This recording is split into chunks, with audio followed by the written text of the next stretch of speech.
Ladies and gentlemen, we are live here tonight in Dayton, Ohio. My name is Alexandra Shaw. I'm joined by James Randolph, and we are bringing to you Last Survivor. Absolutely. It's going to be an incredible show, and I cannot wait. We're starting off already. MacDaddy, Furnace, and Pinkish taking on the Blazing Renegades, Diego, Ryan, and Morgan Sharp. This is going to be an absolute barn burner to open us up for this monumental moment in CPW history. A lot of new things happening tonight, but this is the same old thing for these duos here, and we're going to see it one more time. Four of the best wrestlers that we have here in CPW gonna be kicking us off here tonight. Absolutely, and a little bit of a new theme here for Diego Ryan. We've seen this transformation into a more serious competitor now, and it seems he's taken that to the next level here tonight. Seems to be.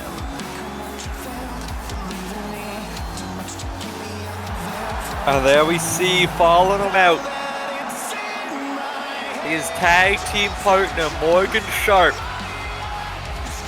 You know, you've got to think, James, these two being former tag team champions in a tag team match are going to have a bit of an advantage over the team of Pinkish and MacDaddy Furnace. Oh, for sure. Most of, Pinkish's and MacDaddy's interactions with one another, they've been on opposing sides. Morgan Sharp and, formerly Dragon Kid, the Blazing Renegades have been together since nearly the very beginning of CPW. They're the most seasoned competitors I think that we have in our tag team division. Absolutely. And you talked about MacDaddy Furnace and Pinkish being against each other. Lest we forget, Pinkish won the CPW World's Television title by winning a chamber featuring MacDaddy Furnace. In fact, taking the title from MacDaddy Furnace. So you've got to feel not going to be as cohesive as a unit as the Blazing Renegades, but where some people fall behind in chemistry, they can make up for in aggression. And you will not find two more aggressive competitors than Pinkish and MacDaddy Furnace. Not for my money, and not for his money that is currently raining down from the heavens. I still want an estimation of how much money MacDaddy Furnace has at his disposal, one, but also how much money he loses every time he goes to the ring. I wonder if Alex Clark just takes it out of his paycheck at this point. I mean, we'll cover it, but you lose at about 50 grand from your paycheck. Absolutely. This might be how we pay all the auxiliary talent here in CPW. Somebody comes at the end of the night and just sweeps it all up, and that's just par for the course. Well, regardless, MacDaddy Furnace, a man who has history with Diego Ryan, with Morgan Sharp, and wants to make sure that, hey, we're going into Blaze of Glory, the biggest show of the year. He wants MacDaddy Furnace to be the person everybody's talking about. And lest we forget, he's actually was a member of a team that beat the Blazing Renegades for those tag titles. Not without a share of controversy, but they did pick up the win. Absolutely. And one of these things too, we've got to know how much story really goes into this, how much of a journey it's been. We've seen chair shots, we've seen attacks with bats, and right now, the XO known as Pinkish wants to add up to that tally. Yeah, I mean, I mentioned before how these two are very aggressive men. Very guilty men. But I've got to say, none may be as aggressive, none may be as violent as Pinkish here in CPW.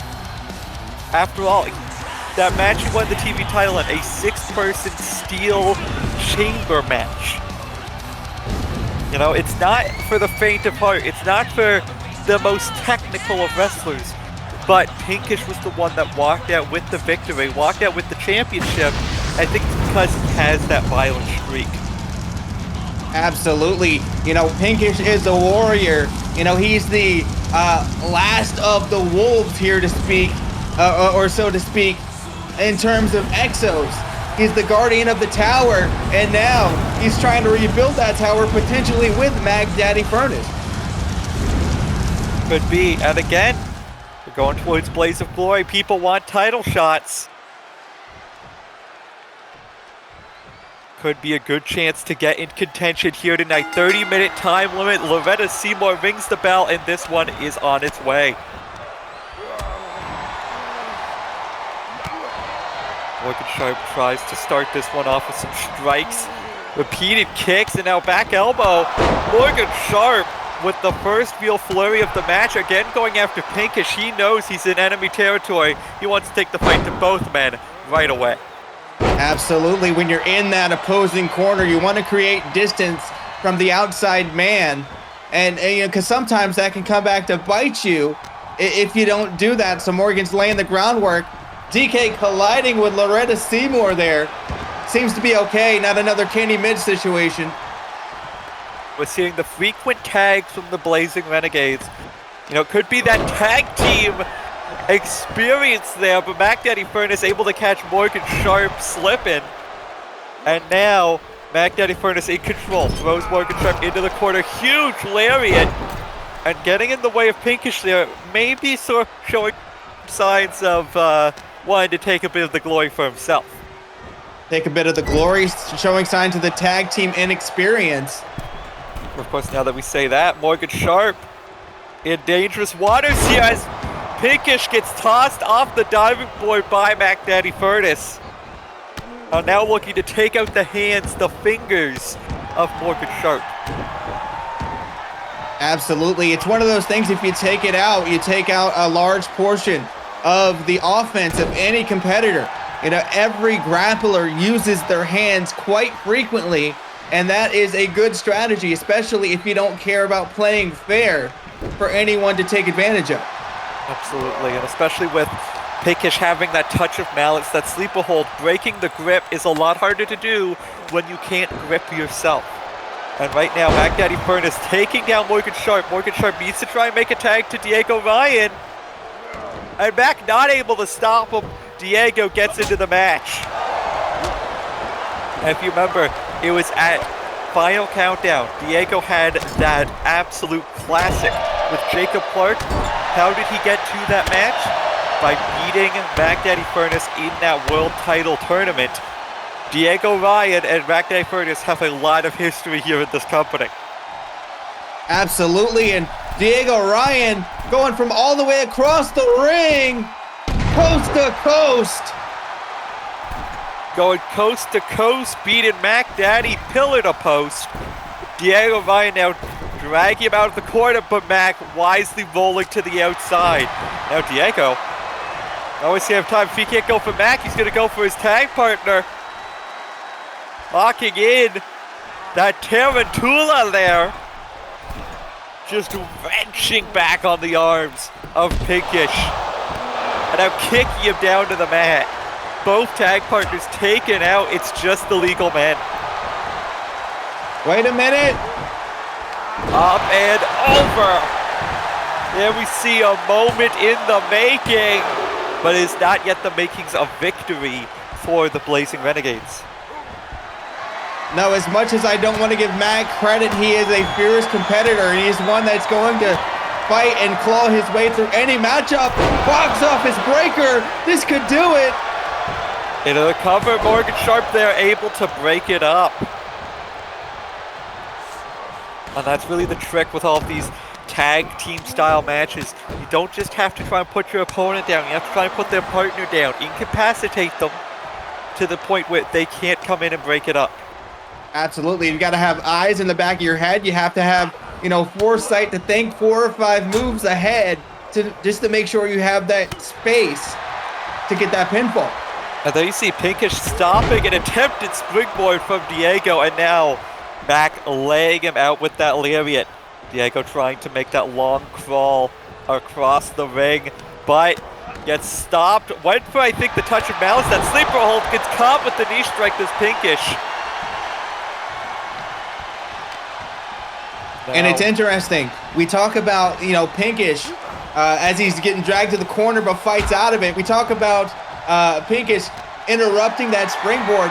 From what I've heard from Diego Ryan, he's been trying to steer clear of the springboards a little bit more and stay more grounded recently.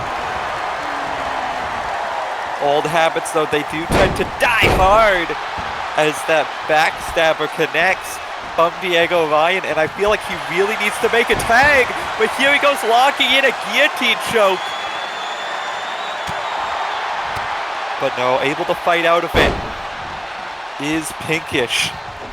And Pinkish off the ropes, big kick to the side of the head.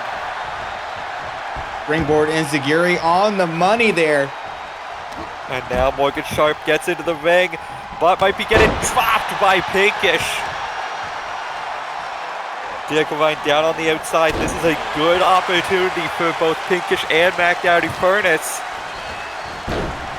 Absolutely, open hand strikes perhaps. Some of them close, but Morgan Sharp fighting. And now gonna flip him on over, just like a pancake. And now, spine buster there by Pinkish. Morgan taking a moment to roll to the outside and collect himself here. But Pinkish right there, ready. And again, the brutal attacks from Pinkish there. Nothing fancy about it. Nothing fancy at all, and it doesn't need to be. When you're in a matchup like this, wait a minute, box office breaker perhaps? No, I thought he was... Instead, just drops him square on the dome piece, but it's not enough. That double underhook brain buster not able to get the win. Instead, we see the stock market crash. Morgan able to get out of the way, cause Mac to be the one that crashes and burns. Then dragon suplex, folds him like an accordion. Diego, though, able to break it up.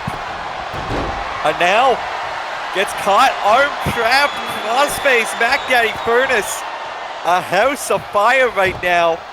And choosing to self-extinguish by tagging in Pinkish.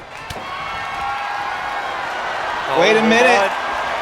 Morgan Sharp sets up for the high nude. Has Pinkish on the other side of the ring. But no, not nothing. You saw Mac didn't come in to break it up.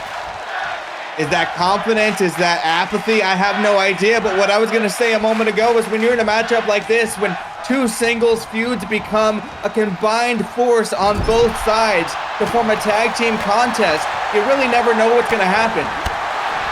Absolutely not. As now Morgan Sharp tags in Diego Ryan. And what's he got in mind here?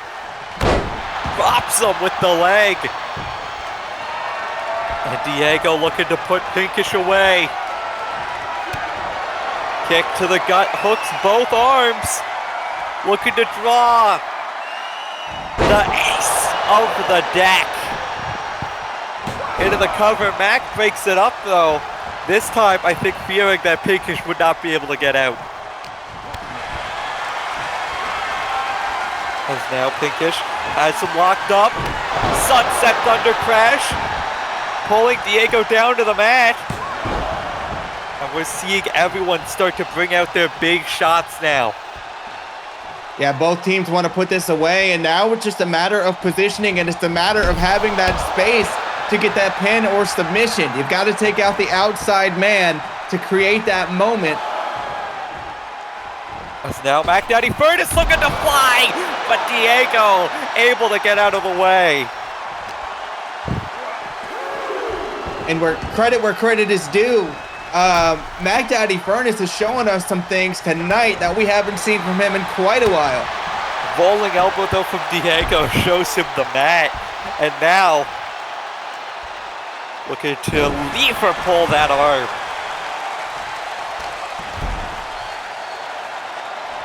And you've got to think we're now 10 minutes deep into this match, a third of the way through the allotted time. All these men have hit some very big shots, but we've yet to see someone get put down for a three. And at a certain point, it just becomes a matter of who still has that little bit extra left in the tank. Absolutely. And, I think this is too big of a matchup to lose after just 1 or 2 big shots. That's why we're seeing him pull out the whole barrage here. As now Morgan Sharp with the kick to the gut. Looking to drag MacDaddy Furnace back over to Blazing Renegades territory. But Mac fighting his way out. Now off the ropes. Poison Rana by MacDaddy Furnace dumps him on his skull. And now kick to the gut. Box office breaker. Scrambles Is into that the gonna cover. do it? But Diego again just right there. At this juncture in their tag team alliance, it's like second nature. It's a sixth sense for Diego Ryan to be in the correct position. Absolutely. It's now going for another cover on MacDaddy Furnace. Mac, though, able to kick out at 1.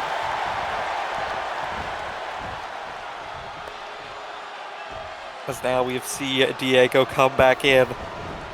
Oh, wait a sec, runs towards MacDaddy Furnace and catches him with the moment in the making. Scrambles into the cover, but Pinkish right there. Not the wisest of covers, right in front of enemy territory. As Pinkish now going up top. But we see Diego Ryan playing it smart, was almost using MacDaddy Furnace as a meat shield to stop Pinkish from doing that dive. Absolutely, and we see the ground game here. We talked about him wanting to stay grounded and be more submission-based. He's certainly in the, midst of this match, showing us that here tonight. And now we see Pinkish taken out by Morgan Sharp. Up on the shoulders, ace up the deck by Diego Ryan. That might just have to do it. No, Mac able to kick out.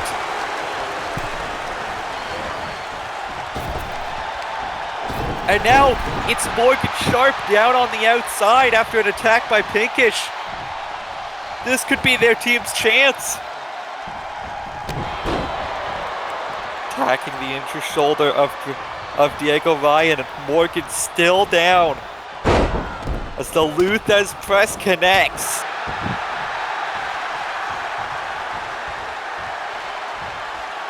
Now, wait a minute. Acai moonsault with the flare by Pinkish. And now looking to go back after Morgan. No. That dragon suplex dumps Pinkish on his head. On the barely padded concrete, I do think the Exo Pinkish has the advantage. I don't think it hurts quite as much as it would hurt the flesh of Diego Ryan. But, either way, it's not a position where you want to find yourself in. Oh, Diego gets kicked in the gut by Pinkish. And another spine buster from the Exo. He calls Diego to his feet. Oh, wait a second, though. I think he's looking for the setup for that Sunset Thunder Crash. Diego able to escape narrowly. Instead connects with that Northern Lights, and now brings him up into the Fisherman's Neckbreaker.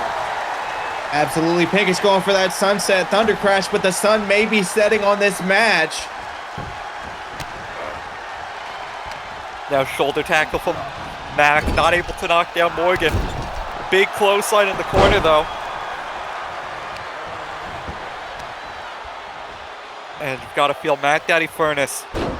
He's a man who's about the money. He's got his mind on his money on his mind. He might be looking for that final shot to take him to that pay window. That money shot, if you will, to take him all the way to the bank. As he goes, tags in Pinkish, looking for another team-up maneuver here. Big punch to the gut and a super kick to the gut. Morgan Sharp on spaghetti legs, but catches him into high noon. But again, MacDaddy Furnace right there with a kick to the back of the head. Absolutely in enemy territory yet again. Wait a minute. And we see it, the bullseye connects. But again, Morgan Sharp needs to get Pinkish out of that corner. Or just take Mac out of the equation. huge arm drag takes down MacDaddy Furnace. He's out to the outside. And now suplex connects to Pinkish.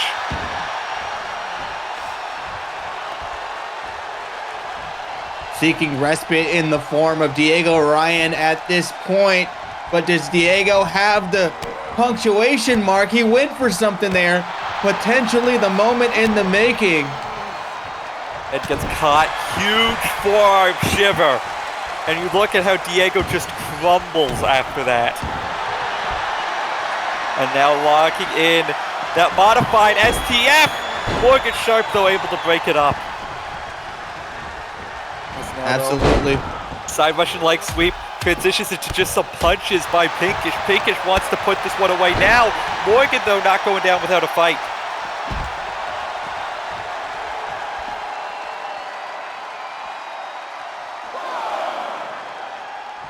And could we see a count-out victory here? I mean, I doubt that's what Blazing Renegades would want, but at a certain point, you just got to take the win any way you can. You know, preserve your career just that little bit more.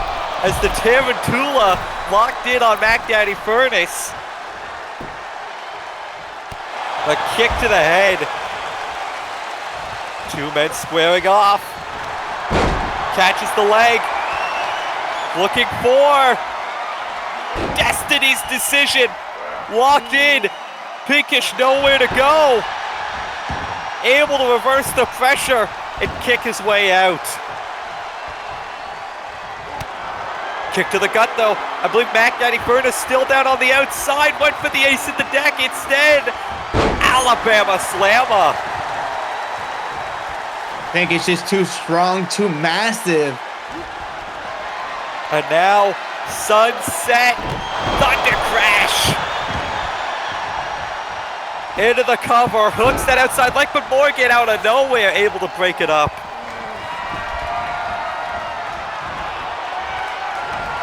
Now, looking for a second straight Thunder Crash to the back of the head of Diego Ryan. And Morgan just too quick. Wants to save this match more than anything. Now, what's this? Oh, Jesus Christ! The forearm shot's unprotected to the back of the skull. At a certain point, Loretta Seymour might have to pay attention to the health of Diego Ryan, as the repeated shots to the back of the head have begun to mount up, James. Absolutely. It might be CTE later for Diego Ryan. You can see him still taking a moment to gain his bearings before making that walk over to Morgan Sharp. This match taking a toll on all of the men involved. As that spine buster connects by Pinkish. And Pinkish going to the outside. Okay, apparent mind games from the XO. He's not human, I'm not going to judge it. But drags Morgan Sharp over to his corner. Maybe looking to tag in MacDaddy Furnace. He does. And what the hell is this? Schoolboy into the clothesline.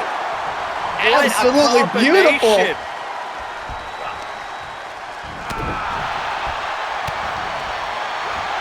And now though, Morgan Sharp not staying down because it's high noon. And it might be high time he picks up the win, but again, in the wrong corner of the ring. As now Pinkish takes out Diego Ryan. Mac turns the tables on Morgan Sharp. Puts the feet on the ropes. Loretta Seymour doesn't see it, but Morgan Sharp able to escape.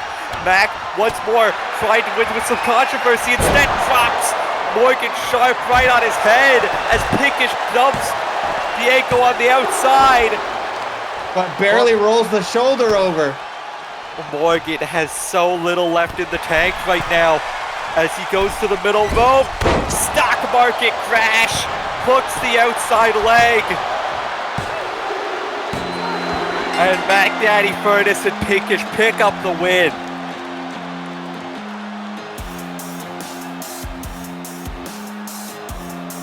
absolutely brutal contest. You see the replay there, that gut shot, these submissions, and just the timing of Morgan Sharp.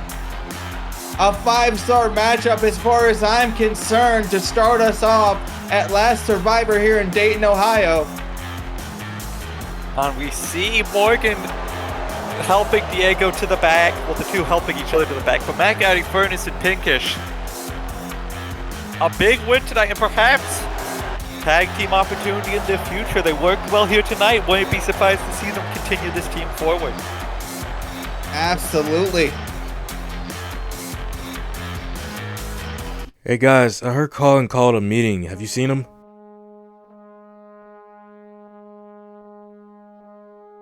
Good morning. In less than an hour, aircraft from here will join others from around the world, and you'll be launching the largest aerial battle in the history of mankind. Huh? Mankind. That word should have new meaning for all of us today. We can't be consumed by our petty differences anymore. We will be united in our common interests. Perhaps it is fate that today is the 4th of July and you will once again be fighting for our freedom. Not from tyranny, oppression, or persecution, but from annihilation. We are fighting for our right to live, to exist. I know this boy is not. And should we win the day, the 4th of July will no longer be known as an American holiday, but as the day the world declared in one voice. We will not go quietly into the night. We will not vanish without a fight. We are going to live on. We are going to survive. Today, we celebrate our Independence Day.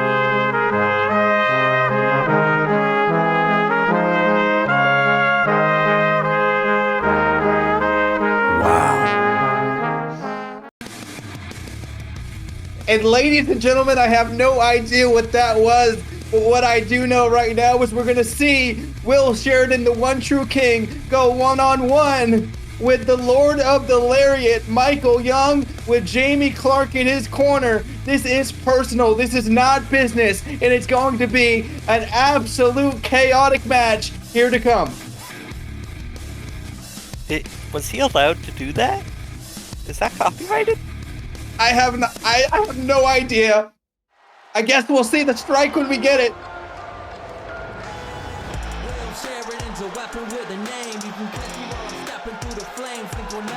Jeez. Ladies and gentlemen, tonight is going to be a night like no other, but Will Sheridan making his way out to the ring, a man like no other, some could say deranged, wanting to finally stick it to the man, so to speak, stick it to this, I guess, monarchy, this dynasty of the Clarks, and by way of that, also Michael Young, the trainer of Jamie Clark. I mean, Will Sheridan, he calls himself the one true king. And you can't deny the accomplishments of Will Sheridan.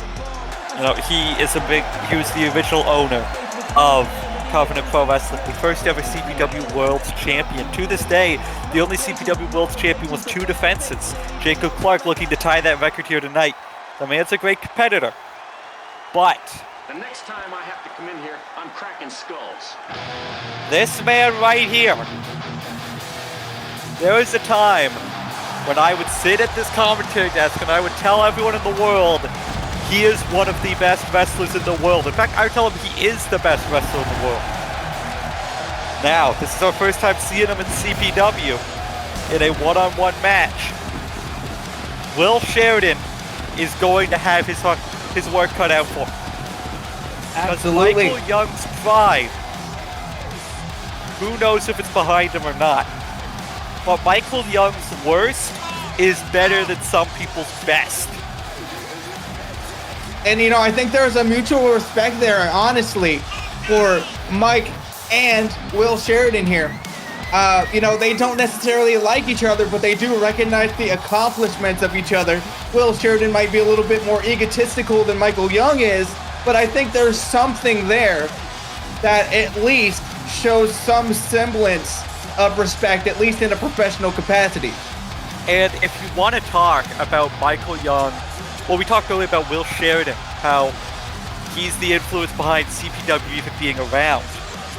Michael Young, you can see his influence all up and down the card here tonight.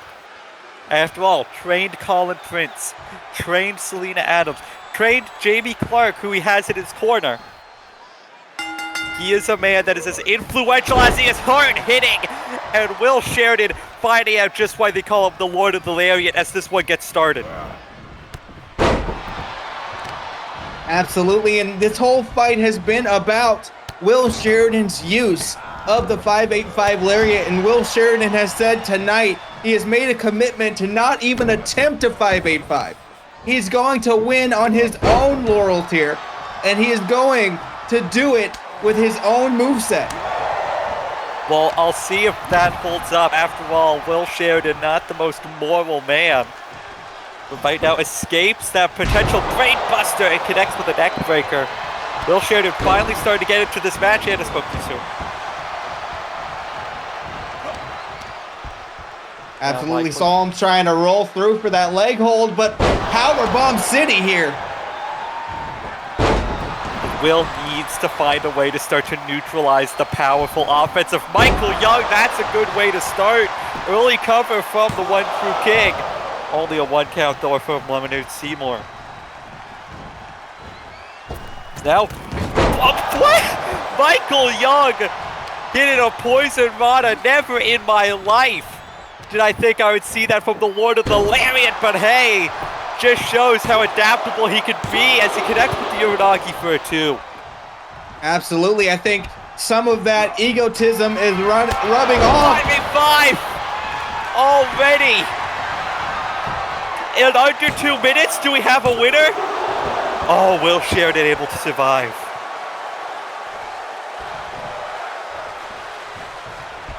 The sick and sadistic crowd here in Dayton, Ohio, screaming fight forever. They want to see these two men tear each other apart.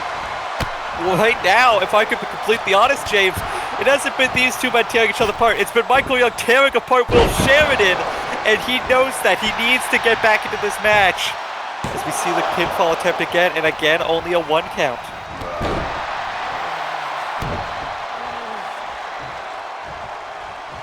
Now Will Sheridan, you see him gripping at that arm, the injured shoulder of Michael Young, looking to use that to his advantage. And I'm told that's been a nagging injury from just years of hitting lariats. Well, you've got to feel, wait a second here, Michael Young springs back into the ring.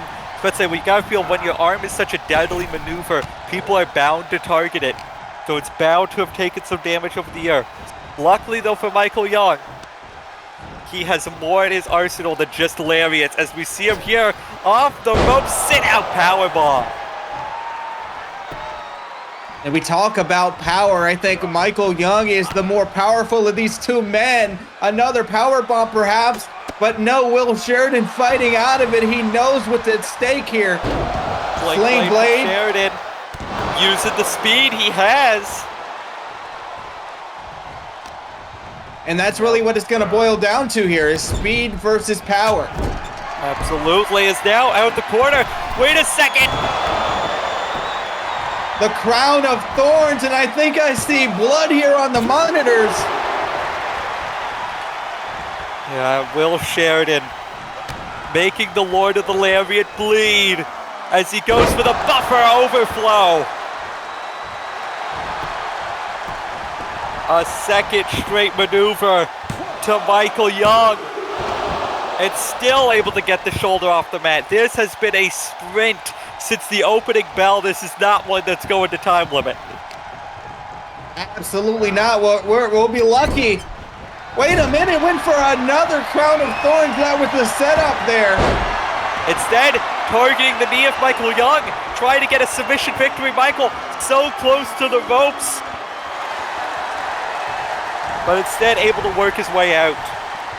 I don't think Young wants to take the easy way out by grabbing that rope. He wanted to show his determination. Revving up the engines here, back body drop, Michael Young. The main event spine buster there from Young. As now Michael going up top, something rare from the Lord of the Lariat here. What the hell? Kobashi-esque moonsault And Will Sheridan with the disrespect, the defiance, kicking out at 1. Brings him over with the belly to belly. And Will having to take a breather to the outside. Michael Young not letting him. We've said this wasn't business, this was personal. And we are seeing that here right now. As now Michael Young got another big shot still. Ready, went for the Painmaker. Will Sheridan able to fight his way out of it. Sent it to the corner, looking again for the Crown of Thorns. Pulled it in. 1, 2, 3. The one true king takes the crown. Well, ladies and gentlemen, I have to think there's some sort of concussion or injury to Michael Young at this point, because otherwise I know that he would have kicked out of that.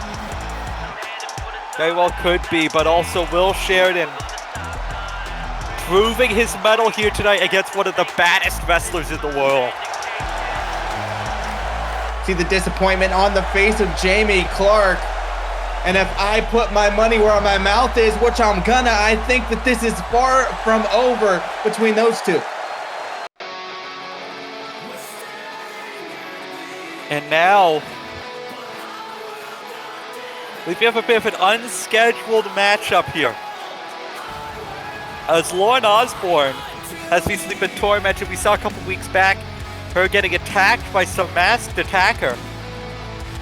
She's asked for some time here to face that masked attacker head on, for them to reveal themselves here tonight at Last Survivor.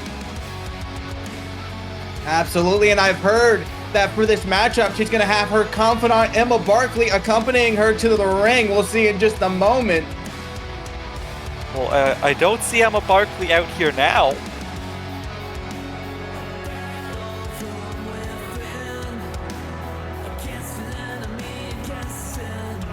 But Lauren Osborne, regardless, a fighting champion, a fighter all around. But I'm sure ready for a fight here tonight. Absolutely. Wait a second! That's Emma Barkley! What the? Was Emma Barkley the masked attacker? It's looking to be the case. What the hell? Just pummeling Lauren Osborne. These two are best friends. Unbelievable. And now, Emma Barkley. Don't do it, Emma. Got her for California. Dreamin'. Emma Barkley has become unhinged.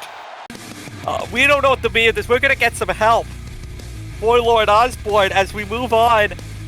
We have a steel cage match between Heido and May Patak. Absolutely. A Yakuza steel cage match, the specialty of the boss woman. It's going to be knockout or submission only. And it is 2 out of 3 falls just to settle the score once and for all. And you've got to feel that cage gonna be helpful for keeping out any possible interference. We saw in the last uproar just how many people hate each other in this division. May's got a friend in Selena who isn't a fan of Heido. Heido's got a friend of Belle who isn't a fan of May Patak. And you've got Cammy B to the mix who recently attacked May with the women's title. It's a very combustible situation. Absolutely. And I do want to remind everyone that the referee is going to have referee discretion here in terms of how far this match can go. If there is a knockout so significant, this may not go to 2 falls here. This may just lead to medical attention. Absolutely. As Heido makes her way down to the ring, been on a bit of a rebuilding process as of late. Picking up that win against Selena Adams said that it reminded her who she truly was. And tonight, she walks into the Yakuza cage match looking to prove that who she truly is one of the baddest women on the roster.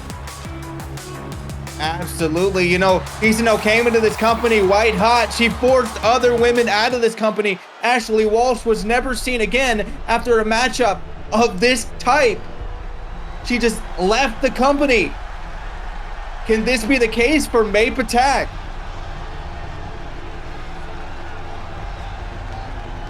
Looking in the eyes of May Patak, I do not see quit in them. What I see is hatred. What I see is a desire to hurt. Not out of desire to hurt from malicious intent, but a desire to hurt out of revenge. May Patak has gone to war against Killer Instinct ever since she got to Uproar. Absolutely. And tonight, she looks to make Hisano repent.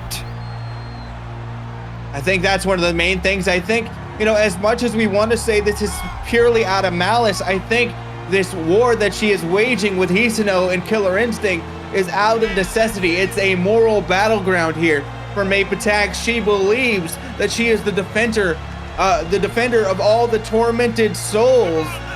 And she feels like Hisano is taking advantage of her ancestors and of everyone to wage this war against the Uproar roster in the women's division. So now she is the vigilante. We've seen May Patak isn't just all talk. She's a great competitor. We saw her against Emma Barkley. We know she's a former Desert Rose champion, the second last woman to hold that title. And her debut match here on Uproar, lest we forget, was a street fight against Killer Instinct, where her and Celine Adams came out the winning side.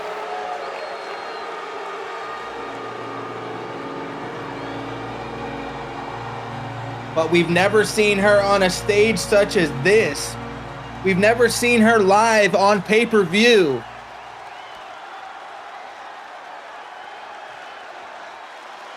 Will the pressure unravel the phantasmal one, May Patak?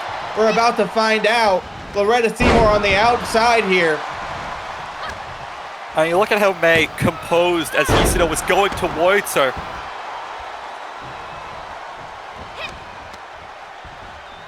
These two, very much not just a battle of styles, but a battle of mentalities going into this one.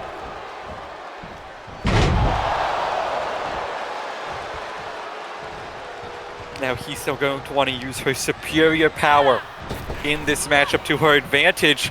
May Patak, though, using her evasiveness, using her quickness so far in this one. Definitely see some technical prowess there. That's not an easy maneuver to pull off, especially not to a woman of Hisano's size.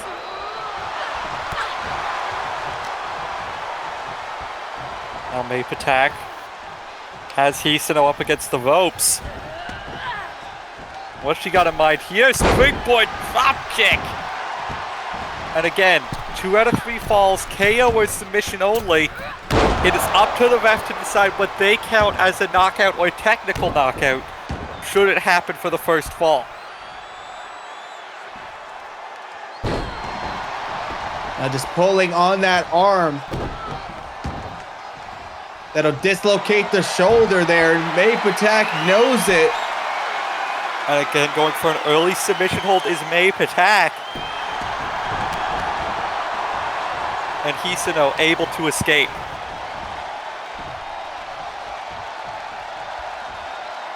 And able to escape the suplex position. Now a chop block. Could be looking to soften up the knees of May Patak for an eventual submission hold. Wait a minute. The arm of Kwaitanu connects. And I think the ref called that as a TKO. So that's a point in the favor of May Patak, and now we see her almost waiting for Hisano to get to her feet. As now, Open brace, dumps her on the back of her head. Jesus. We now know if there's a second knockout, it'll for sure be a KO. No more TKOs in this one. Absolutely not. Oh, wait a second. Armbar by Heido trying to get back into the matchup. But May able to escape. We've got to feel that lever pull that we talked about earlier, causing Heido not able to fully hold on to that armbar. That's definitely something we got to look out for in this matchup, but it also, lessens the defense against that finishing maneuver that just KO'd her or TKO'd her a second ago.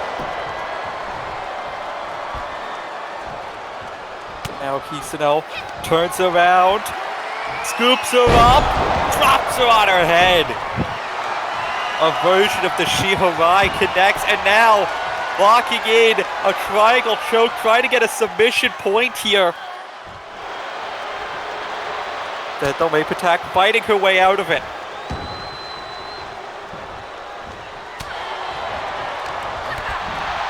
Absolutely no quit in the Phantasmal one, May Patak.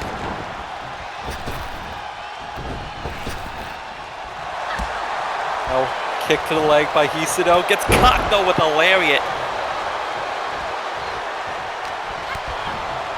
And May Patak, so far still at that point ahead of Heido. And just clubbing her down.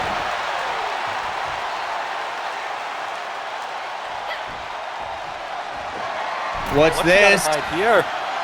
Going up top. Hurricane Rana. As May continues to beat down on Heido. Heido in a bad way. What's this? Roll through STO drops Heido on the back of her head.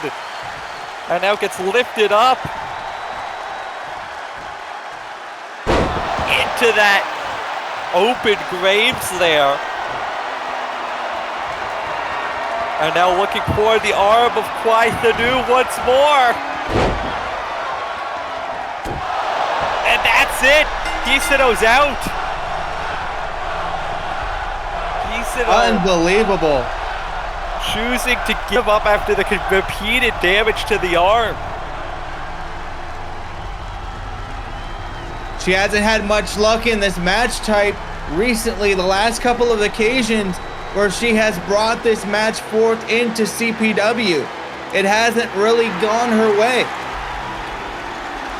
May Patak, like I said, the eyes tell the story. Now do you see? You have blinded yourself to your rage.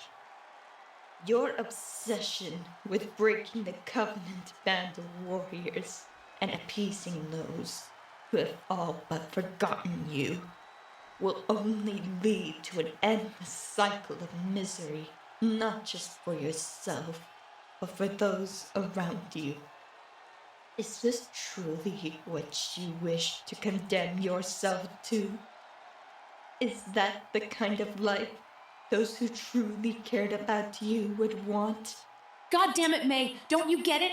I built this. I did all of this. I did what I did to save the people who cared about me. I break the warriors of Covenant because I care. I break them down so that they can rebuild as something stronger. I was broken so many times I can't count, and every time I came back stronger. I'm what makes people true warriors. I am Hisano Sakaguchi, and I am the Yakuza's #1 hit. You may have bested me this time, May. You may think that this is over. But I've been broken before and I healed. I healed and was broken again. And again and again. But I always come back stronger. This time is no different. I will rebuild. And the next time we cross paths, you will not dispatch me so easily.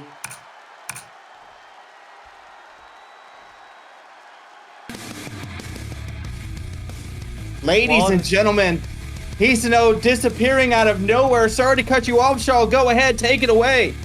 Well, I'm saying it's been a strange night here so far, Last Survivor. But we now get into the big matches of the night. First, who goes to Blaze of Glory as the women's champion? Selena Adams, Cammy B, Belle Florent. One of the most stacked women's title matches we've ever had.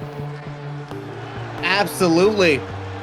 It's going to be a tough contest for Cammy B to hold on to that championship. And Belle Florent, another member of Killer Instinct.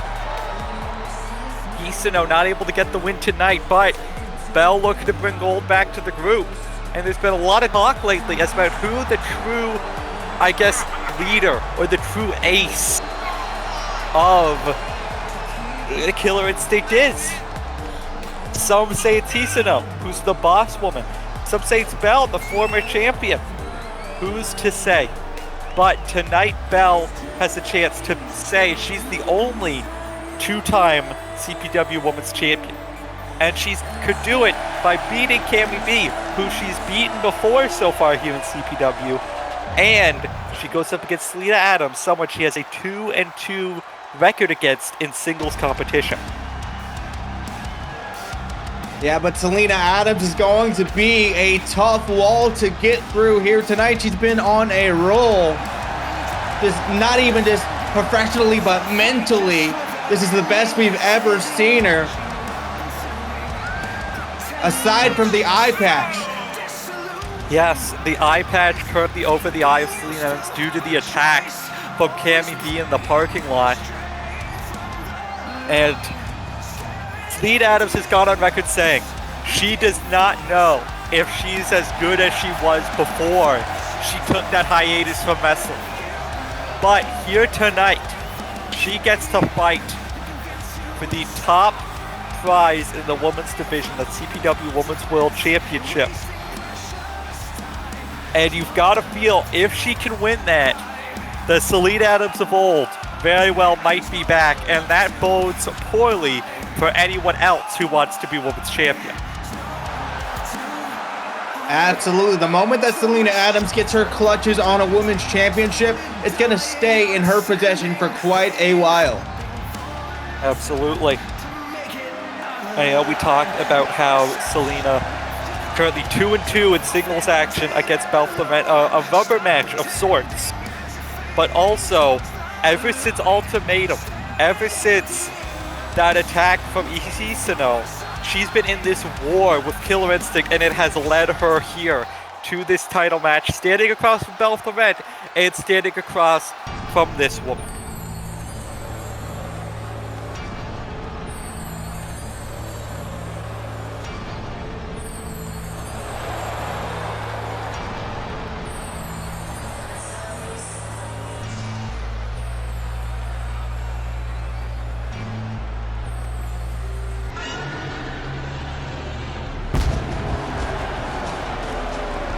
Well, there you see her, the New Jersey Bruja of the Davenport Bell family tree here. The war paint is on. The fight is ready. This is her first defense of the title, beating Diamond Skylar for the belt at Last Survivor. At Final Countdown, which was our last paper. Bye. Absolutely. I know those two pay-per-view names sound the same. Somebody get with creative on that. Regardless, she is the 5th CPW Women's Champion. Tonight, she looks to go and continue her reign into Blaze of Glory to defend against whoever wins that Last Survivor Gauntlet, which will be our main event of the evening.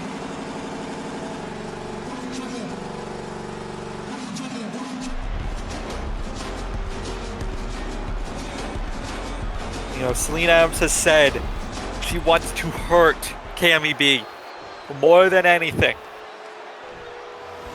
Some would say that taking that title that she's worked so hard for away from her would accomplish just that.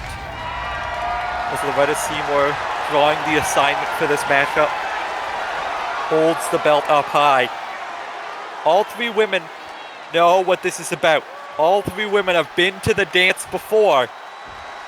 Only one, though, will walk out with the gold as Selena Adams tries to hit ecstasy immediately on Belle Florent. But I think the eye patch kind of had her misjudge the distance there. Well, Belle did get her guard up, and now Belle using her striking prowess on Cammy B. As now Selena going for an early submission hold here with that heel hook, trying to get a victory immediately. Cammy B not allowing her.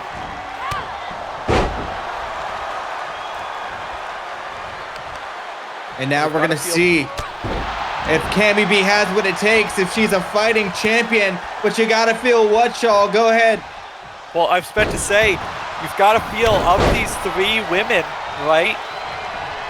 At the moment, Selena Adams is probably at the biggest disadvantage. She's the one coming in clearly not 100%. But Cammy B, I think very well has the most pressure on her here tonight.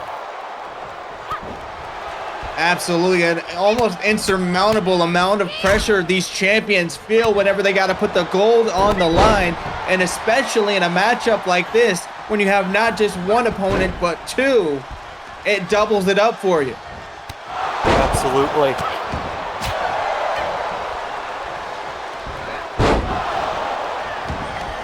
And now Selena Adams rolling to the outside and grabbing a chair. I mean, no disqualifications in a triple threat matchup. It's now almost a high low there from Belle and Cammy, that knee strike leg sweep combo. Both going after Selena Adams, but wait a minute. Now, we see Belfort almost drawing the line in the sand between Cammy B and Selena Adams. As now Cammy's got her up. Selena trying to float behind. She does, takes out the knee, looking to set up for that Selena sunset. Absolutely. It looks like Selena's going based off feel at this juncture in the matchup. We see the peripheral vision. We see the depth perception is off with Selena Adams, and it's shown all throughout this match. Absolutely not in here at 100%, but that just shows the type of fighter Selena Adams is. She is not going to give up at any juncture, even if she has one eye blinded. Hell, if she had two eyes blind, I think she would still be in this matchup. Now Belfort going up top. I think looking for something big to put away the champ. Target marked off the top rope. And now, misery cord to Selena Adams. Belle needs to try and pin somebody, choosing to pin Selena. Into the cover. I thought that was going to be it. Selena pushed her off, but I thought that was over. But wait a minute. Locked in. Selena able to kick Cammy out of it. And now DTA into the cover. Hooks the outside leg. No one able to get a victory yet after all their best shots. Oh, wait a minute. We might be speaking too soon here. Selena sunset wrenches back the leg, but Cammy B able to save the match for herself as now rolls through. Huge lariat.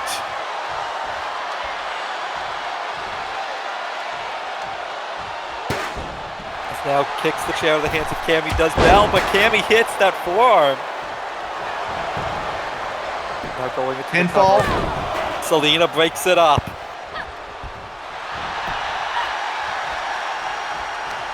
I think she slipped on that chair. Didn't even see it there on the floor. Now, no one been able to use that chair too effectively. Wait a second though. Sleeper hold. Locked in on Selena. I think Selena's starting to fade. But drops it to a DTA. Cammy stunned. Selena still was catching her breath, not able to capitalize. She gets hit with a super kick. And now in the corner, Belfort had the champion against a wall there, but wait a minute, yet again. German suplex. That blackout suplex to Bell, and now the transfer to Rikers for Selena. Handing him out like candy here. Selena might be fading. Might be fading fast, desperately trying to fight her way out of it. We see Bell finally getting to her feet, but Selena able to fight her way out.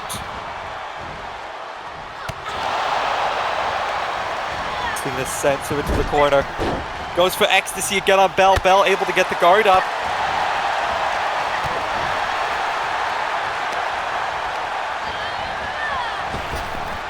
Off the rope. Off the rope. Selena Plex. Main event spinebuster into the cover. Hooks that outside leg. But it's not enough. Smack dab in the middle of the logo. Right where she needs to be for an effective pinfall, but just was not enough. Now working on that leg. You know what that's for, the Selena Sunset. Again, just continuing to stop a hole into Cammy B. Now Belfort is trying to go behind, maybe looking for target mark. Instead gets caught. DTA, no. Forearm shot by Belfort. Gets behind. Elbow to the back. Turns her around. Target marked and taken out into the cover. But Cammy B saves her championship.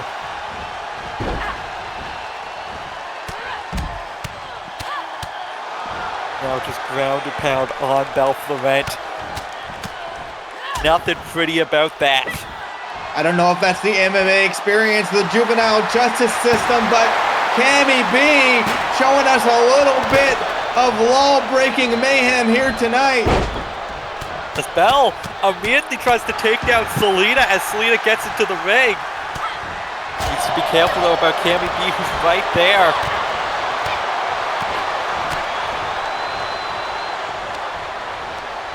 Now, Selena set off the ropes, able to hit a shoulder tackle. Gets turned around, blocks the transfer to Rikers, ecstasy! That European uppercut nearly taking the head off of Cammy B.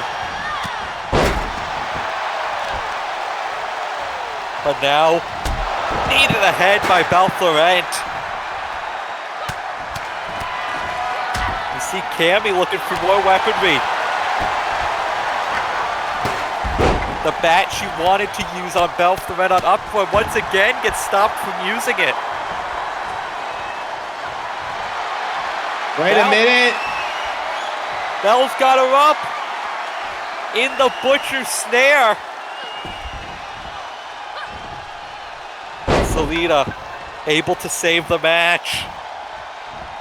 Absolutely have to think after a match like this, that would have been over.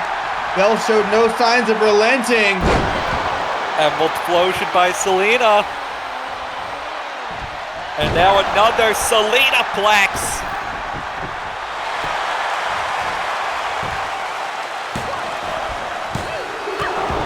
Now, out of two on Cammy. They'll bring it back in.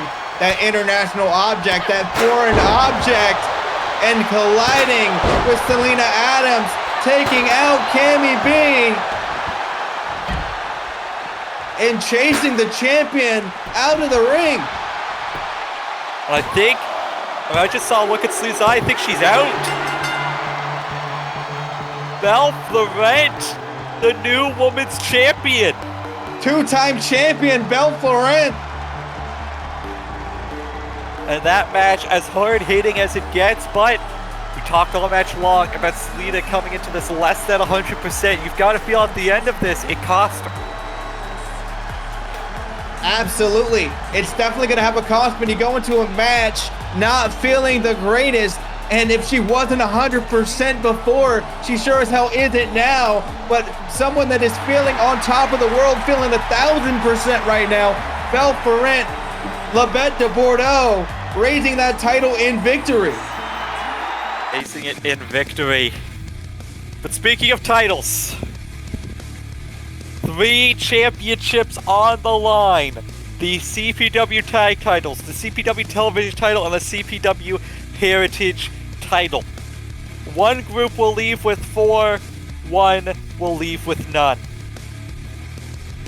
We've never had a matchup like this in the history of CPW, and in the confines of 2 steel cages, dual rings, ladies and gentlemen, it's going to be like no other here.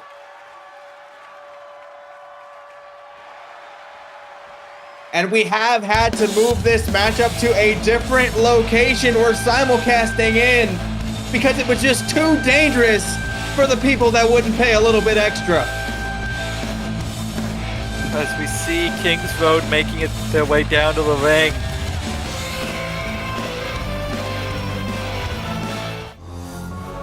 As we know, Tony Samuel's current TV champion, Dan Darnester, the only member of this team without a title. As the Kingsmen look to join them, the current CPW Tag Team Champions. All of these men are going to get a chance to walk up towards the cage and see who they're going to pick as they await the American Nightmares.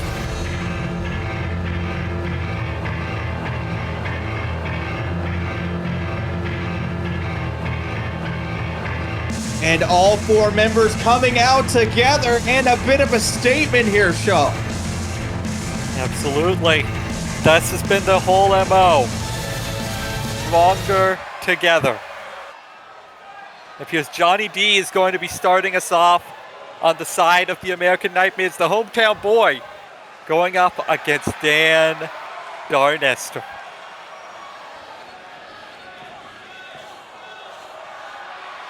And we know the crowd here, big fans of Dan Darnester. Johnny D, a bit of a less of a fan.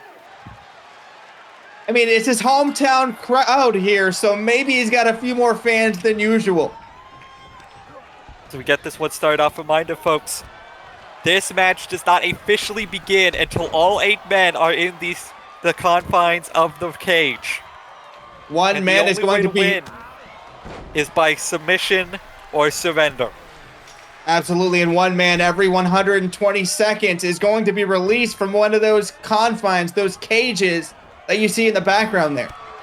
As now, that dart drop kick already by Dan Darnester. And now, Bryden elbow connects. What a start. There is no escape, so elbow drop it is from Dan Darnester. That's right, if any team tries to leave the cage, it will result in a disqualification. As now Johnny D drops him with the Uranagi. That spinning Uranagi. It's all going to come down to really, I feel, who gets that first entrant into the match. After all, they will get the advantage for most of this matchup. And we know it was decided via coin flip earlier tonight. But neither of us here on commentary know what the result of that coin flip was, so we will be just as surprised as the rest of you. Absolutely, and, you know, you've got to feel right now, you know, Johnny D, not someone I would have expected to enter first. You know, bigger men usually do not have as much of a cardio as, let's say, if a Seth Dallas type, but as we await our next entrant, Johnny D said he had a lot to prove after his loss to Johnny Gemini. Could be looking to prove it here tonight, as now we have someone entering the ring. I believe it's from over. Yeah, it's from the Kingsman, Dr. Wrestling Jr. Doc Wrestling Jr., not someone that's known necessarily for teaming directly with Dan Darnester, but he's willing to go out and try to get the win for his team, or at least wear down Johnny D for now until all of the men are in the ring. I mean, at this point, it's no longer about, you know, who's teaming with who. It's about pride. It's about the fact that these 8 men have grown to absolutely despise each other over the past weeks. We've seen attacks. Absolutely. We've seen people call into question. We've seen the American Nightmares have called into question whether or not Doc Wesley Jr. and Tony Samuels should even have jobs in this company. Well, speaking of this company, we know that the American Nightmares are anti-establishment, anti-uproar, and the opposing team of Kings Road and the Kingsmen are fully on board with this company and what we're trying to build here. So it's just a matter of like moral standing here. Absolutely. And we're seeing Johnny D. You know, I could also see the reason they put him in first. Big man needs to take a big beating to be kept down. Now, we see almost an assisted Bronco Buster there from Dan Darnesto and Dr. Wrestling Jr. You know, just as I was saying, they haven't teamed together very often. They're showing some very creative maneuvers. As now we await who from the American Nightmares will be coming in to even the odds. Johnny D sent over to the other ring. Well, ladies and gentlemen, say his name. It's James Matthews coming in for the American Nightmares. And we know him and Darnester. Well, he has some, let's just say he has some business he wants to settle for Dan Darnester due to that knee to the head from a few weeks back. But the current Heritage Champion, arguably with the most to lose here tonight. He's the only member of American Nightmares with a title to be lost. James Matthews, everything to lose here and everything to gain for his team. Now, Johnny D, what in the hell? Passes Dr. Wrestling Jr. all the way to the other ring. And if you're Tony Samuels or Johnny Gemini, after seeing that, is there a part of you that says, maybe I'll let the other guy go in first? That was one of my things. I'm thinking, you know, did these teams decide who was going in when, or is it just happening on the fly, or is this strategy or just happenstance? Well, every team probably has a different strategy. Right now, James Matthews, elbow drop to Dan Darnester as we see the sort of momentum swinging back into the favor of the American Nightmares with the introduction of James Matthews. And you've got to feel that, though, as soon as the Kingsmen or Kings Road get an additional person, they're going to be back in control. But there we see from James Matthews that so dangerous back breaker. Absolutely, the Be Real, as he likes to call it. Now it's time to see who joins this matchup. Dan Darnester spinning Uranagi.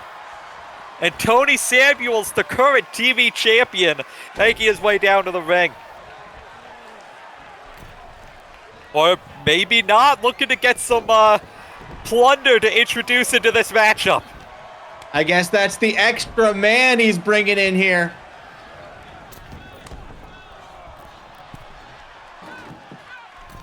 Now, it's only a matter of time you had to feel until weapons got introduced to this match, and Tony Samuels being the first to do so, bringing in a table with him.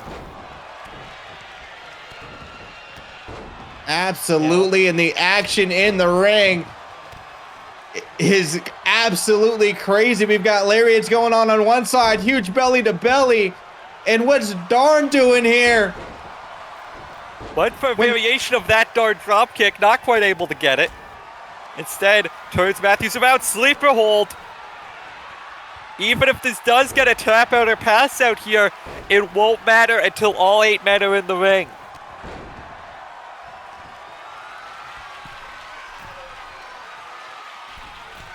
Now James Matthews trying to take out Dan Darnester. Dan Darnester getting some backup. And Tony Samuels tossing the table to at Johnny D like a weapon. Yeah, I don't think his goal was to miss. Absolutely not.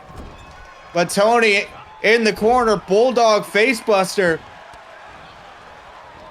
And Johnny D, such a hard man to keep down just because of his size and his strength. But Dan Darnester doing his Dan Darnestest. Absolutely. But now the countdown, 8 seconds on the clock. Who's it gonna be? We already know Johnny Gemini, the last member for Team King. And it looks like Seth Dallas is coming in. How apropos, right after Tony Samuels. Yeah, these two definitely have some unfinished business.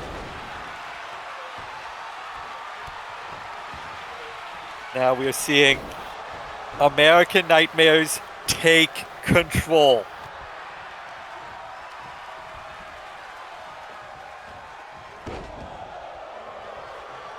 And you've got to feel Johnny Gemini is itching now to get into the ring to help his tag partner, to help King's Road.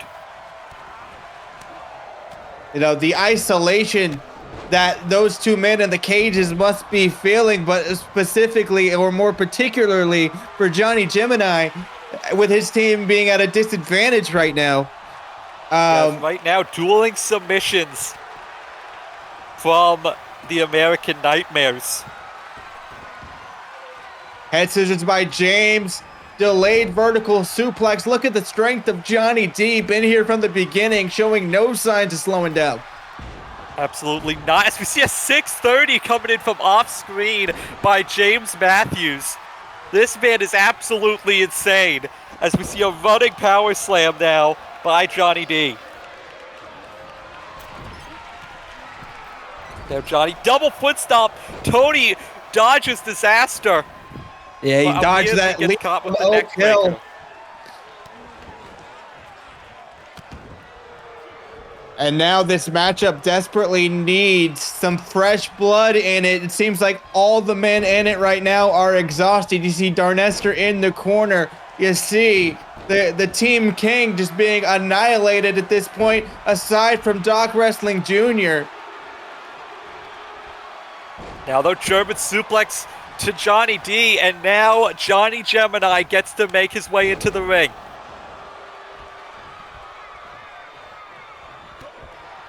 And is this going to be the difference maker, this momentary advantage? Wait a minute. Bring it in the bringing in kendo. a difference maker, that's all right. Oh, he's not done. Oh, and he's bringing in the equalizer, that sledgehammer. Johnny G looking to make this a party. He brought the party favors for sure. He brought the party favors and the table, looking to set up shop in the middle of the ring here. As now we see Johnny D, though, able to get use of that kendo stick as another table brought in, a sledgehammer. I'm gonna be real with these two teams. I did not expect Team Kingdom to be the ones that, brought in so much of the plunder. I mean, just take a look Where in the at... hell is Tony Samuels going? Tony Samuels! From the heavens! Taking out Johnny D! And now might be looking for that Tony Samuels. Wait, He's no! looking for nap time. Got that submission locked in good, but Johnny D able to fight his way out of it. As now the American Nightmares are waiting on Colin Prince to get in here and try and even up the odds.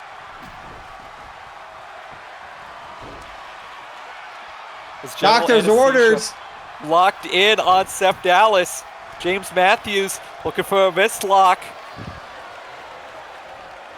And now I'm getting conflicting information in my notes here. Oh, is it the doctor's orders or general anesthesia? Let me know, Shaw.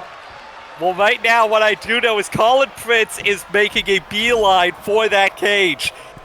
Or at least for the apron nearby, as it looks like we're getting a bit more party favors, as you said, as Seth Dallas. What's a party without chairs? To the top, Johnny D looking to stop him. Not able to do so in time. The splash off the top. A stop sign getting introduced. Sure, why not? As now, wait a second. Nap time locked in on Johnny D. The match has officially begun. And just like that, the Kingsman and King's Road. What the hell? An unexpected ending, to say the least. But regardless, Kingsman and Kings Road win the match, win the Heritage title. I've never seen anything like this in my time commentating matches. The luck was on the side of Team Kingsman and Kings Road, and now they all are going out with gold. Shots of pickle juice on Dan Darnester here tonight. But So ladies, far, it's been go a night ahead, of Joe. title changes. And we've got our CPW Men's World Championship match coming up right now. I still can't get over what we just saw. I can't either. But coming up next has huge implications for Blaze of Glory. We know EBAC is fighting for the CPW Men's World Championship. Who, though, is going to be going up against them? Both these men have claim, but only one will get to fight for the title. Absolutely. And, you know, in a show like Last Survivor, you wouldn't think that this would be one of the, you know, lesser anticipated matches on the card, but we still have the Last Survivor Gauntlet coming up. But can Benjamin Boulder make this a moment for the Blazing Renegades? There could be, as you mentioned, the Blazing Renegades. Jacob Clark defended his title successfully against Diego Ryan back at Final Countdown. Could be looking for a bit of an avenging. Here is Benjamin Boulder.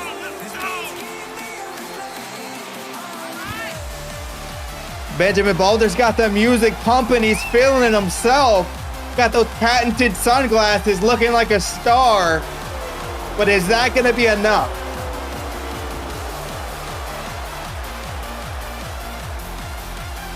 We don't know. That's the truth of the matter is. This is one of the hardest matches of the night to call. Absolutely. He's going up against someone that is seasoned, someone that has been, you know, born and bred for this business. It's going to be a hard one to call for sure. Benjamin Boulder's always seemed to be right at the cusp, right below that sort of proverbial glass ceiling.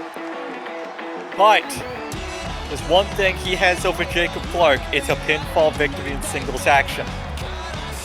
He beat Jacob Clark for the TV title. Since then, Jacob Clark's career has somehow grown from that loss.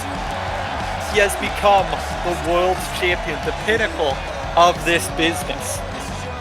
Benjamin Boulder, he didn't have that same success after winning the TV title. Now, he gets a chance to do it all over again. I think sometimes when you add the correct components, you create chemistry that, you know, kind of bolsters both competitors. And can Benjamin Boulder rewrite the history here? Can he, you know, do it all over again? Remains to be seen, but Jacob Clark's going to have a tall order for himself here tonight. He definitely does.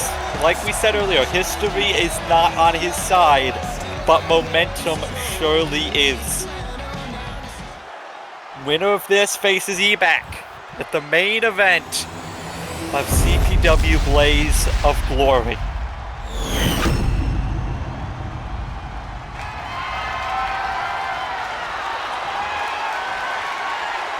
Benjamin Boulder, we see him composed here. We've seen him come closer and closer to being the top guy over the past season. He has never been able to break through and do it. And then across from him, Jacob Clark, the man who has achieved all that Benjamin Boulder has ever wanted to hold.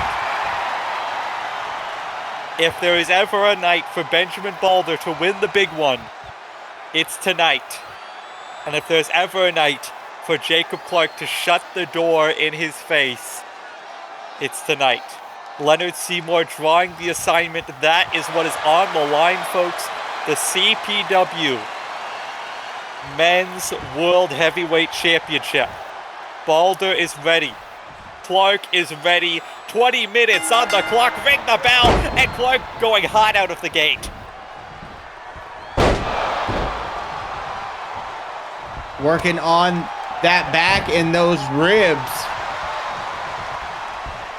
And that's very smart. We know how much of a power-based offense Jacob Clark likes to use. Taking out the back is not a bad strategy. Absolutely not. That power already on display from Clark as he is trying to break down the chromatic-haired warrior. It's not even just power, it's also just technique. Every motion is not wasted. There's a reason for every single thing that Jacob Clark does in the ring. And Benjamin Boulder fighting back. He knows what's at stake here, obviously, but he also knows that he can't allow Jacob Clark to gain really any momentum. Absolutely, and for a lot of this for Boulder, this is about redemption. This is about rewriting, the failures of his past title reign. This is about, getting a chance, not just for redemption for himself, but for the Blazing Renegades after losing to Jacob Clark. And an interesting wrinkle here. Should he win tonight and become champion, he gets a rematch against Ebac. They had that classic on Uproar a few weeks ago where Ebac came out on top barely. Benjamin Boulder might get a chance to rewrite that history. Absolutely. Everything seems to be in play for Boulder right now. On the top, might be looking. DDT spikes the head of Jacob Clark. Jacob Clark going for that running knee strike once again. Again, Boulder able to sidestep. This time, though, a bit of sidestepping from Clark. And now goes to dump him on his head. Instead, rolls through, does Benjamin Boulder. Boulder combination. Style high flying showcased here by Benjamin.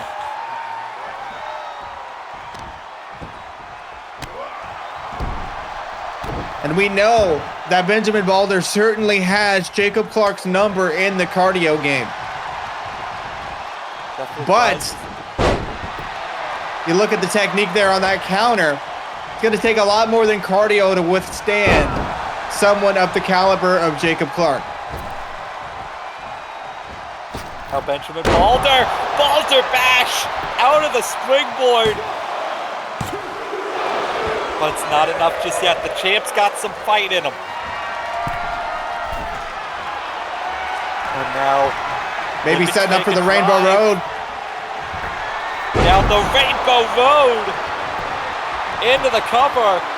Do we have a new champion? No, and again Jacob Clark fights out of it, and Boulder is not in a good way. Not at all. Close but no cigar. Neck breaker there. Benjamin Boulder keeping the pressure on. Leg is hooked. Wants to put this away, but a 1 count to disrespect from the champion. As now, though, Boulder calling the champ to his feet, called the crowd to their feet, steps over into the tope con. Hello to Jacob Clark.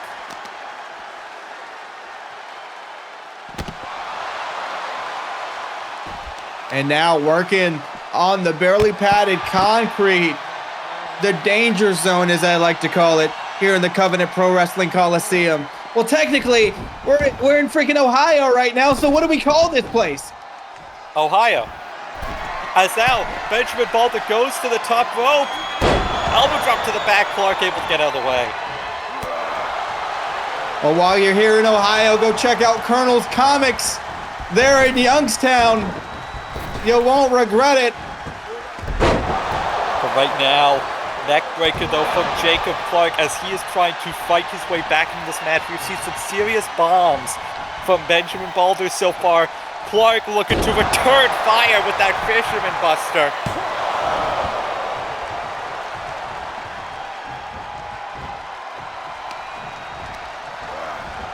Now, Boulder off the ropes. Backstabber! Shades of Diego Ryan there with that backstabber.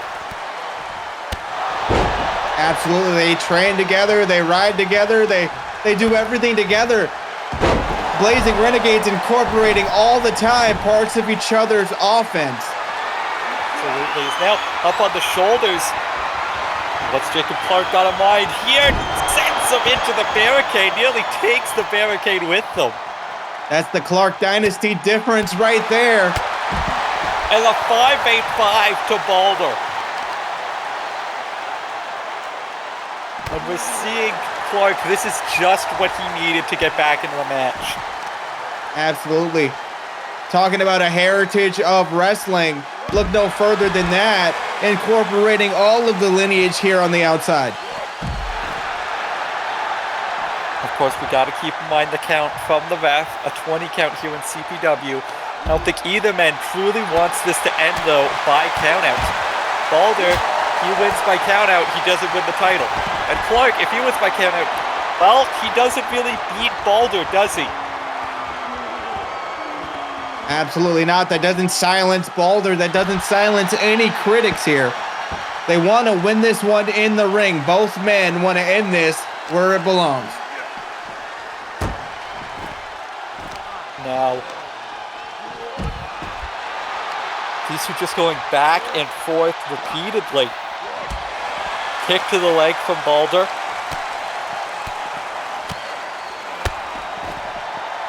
And a double knee Meteora. As Clark tried to get to his feet, if you notice there, tried to get to his feet, but the knee gave out on him. You've got to feel this match is starting to seriously take its toll on Jacob Clark. Absolutely. You see the jawbreaker there, that sit-down jawbreaker on the outside, and now bringing it up the ramp on the exposed concrete. And you can hear Leonard Seymour being very lenient with his count. He knows what's at stake. Referee's discretion in full effect.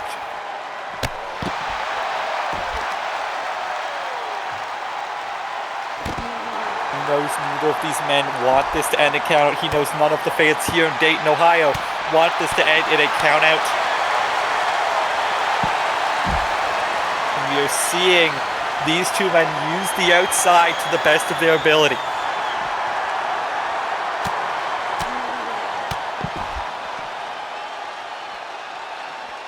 Boulder looking to have a problem with that leg at this point, and that is going to be a difference maker in this match for sure. As these two continue to brawl their way up the stage. At this point, I think Seymour has stopped counting. Like I said, referee's discretion. He knows what's at stake here for both men, for the audience, for CPW, what's at stake.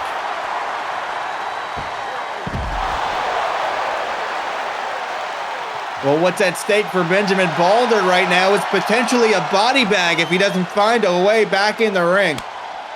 No, he had a great start to this match, but ever since then, it has been almost all Jacob Clark.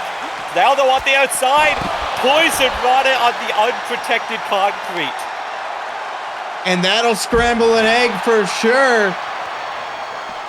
Now all that's left is getting the champion back in the ring. He does just that. Boulder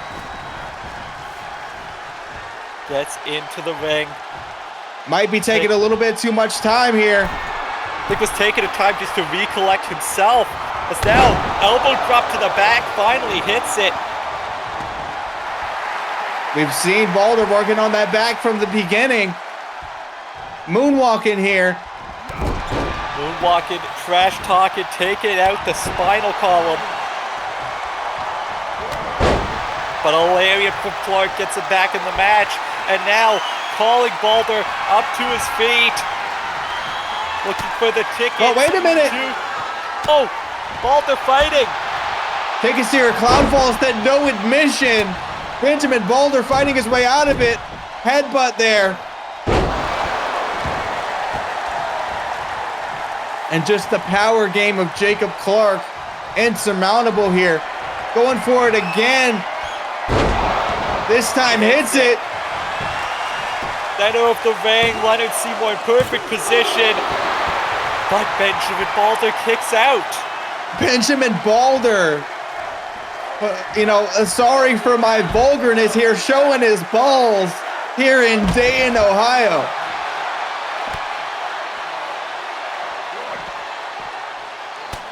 Boulder, shot to the gut of Jacob Clark.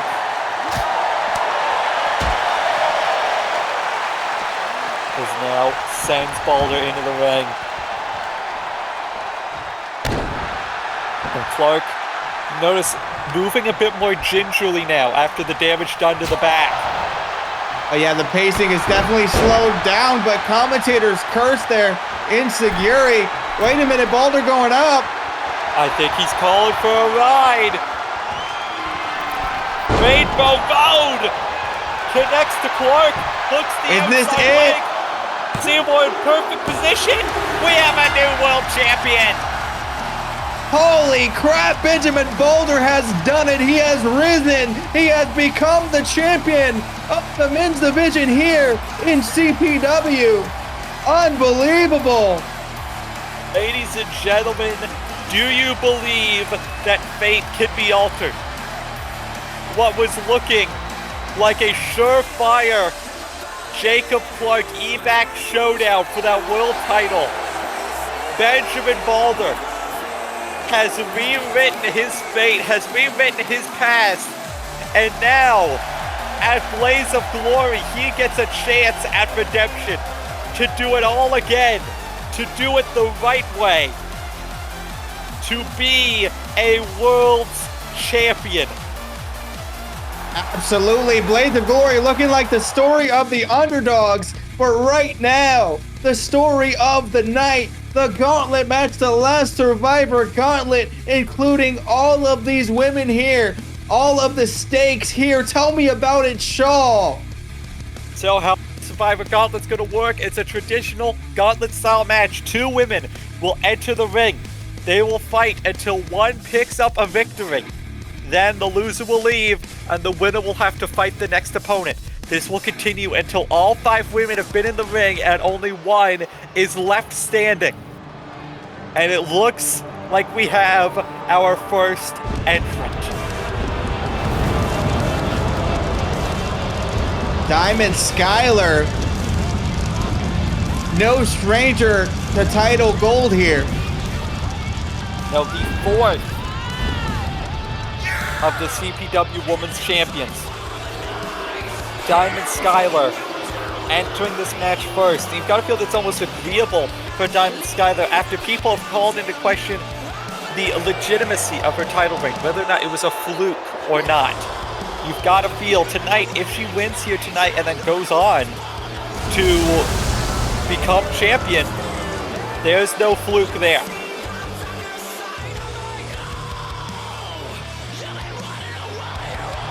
But if she happens to lose, what does that say about Diamond Skylar? We'll have to see if she can silence the haters here. But wait a minute. The ultimate underdog, Liza Horror, the unstoppable, is here in this first contest.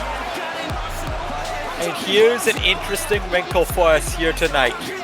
Liza Horror, trained by the current women's champion, Val Florent. Liza Horror, ever since losing to Kaylee B at Golden Opportunity, has been on a downward slump, but has won her way into this match. And now, we talked about how Diamond Skylar has something to prove. Liza Horror, just as much so, has something to prove. Absolutely, Liza Horror has been on the precipice of greatness many times here in CPW and has not been able to attain that greatness. Could this be the road to achieving that here tonight? It very well could be. And here we see sort of the story of 2 different competitors. Diamond Skylar, who got gifted a spot in this match for being the previous Women's World Champion, and Liza Horror, who had to earn one due to her recent shortcomings. And now we're seeing Liza Horror do her best to start this one hot out of the gate. Absolutely, try to put her away as quickly as possible. It means the less time you have to spend in the ring if you do so happen to win.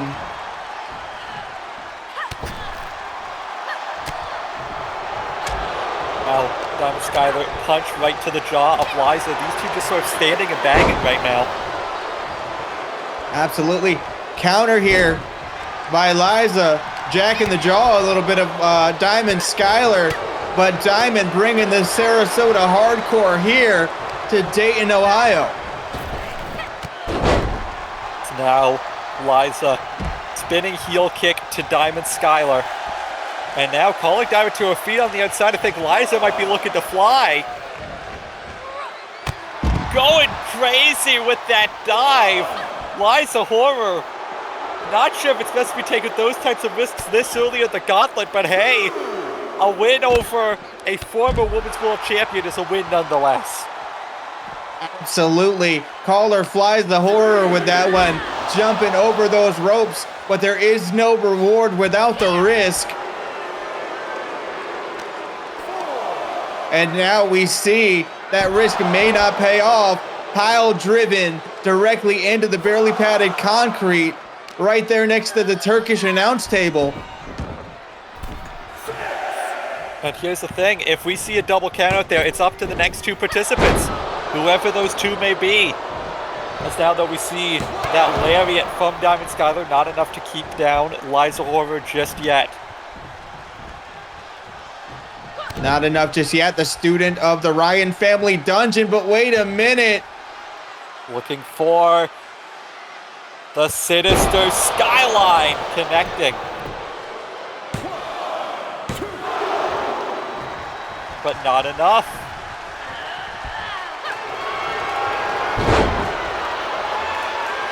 No sinister skyline again, this time into the breathless sky.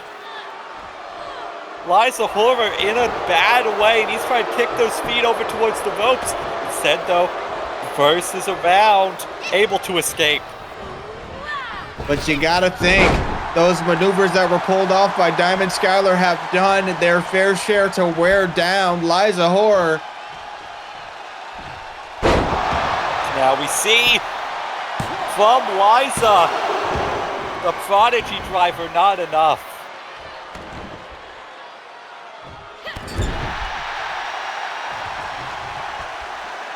Liza in the corner.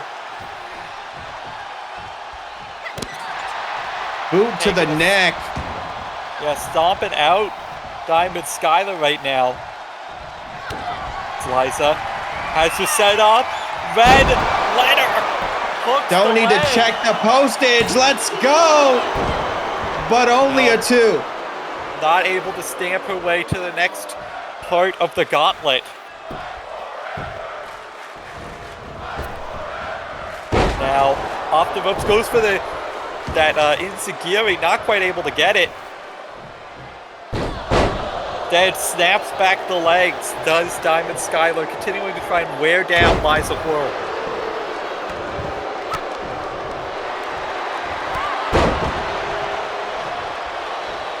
Huge clothesline lariat there. And now, this could be the beginning of the end for Liza Horror. Yeah, that cross face locked in. Liza able to roll her way out of it. Kick to the gut of Diamond Skylar. Sends her off the ropes. Huge spinning wheel kick once again, catching her just on the jaw. Liza pulls that maneuver off like no other. Spinning wheel kick turns slightly into a drop kick, almost shotgun when she pulls that maneuver off. But wait a minute, speaking of pulling maneuvers off, gesturing again, potentially looking to go over. But over once more, paying off for Liza Horror. Double rainbows here tonight. Liza Horror making the most of those arcing jumps onto her opponent, Diamond Skylar.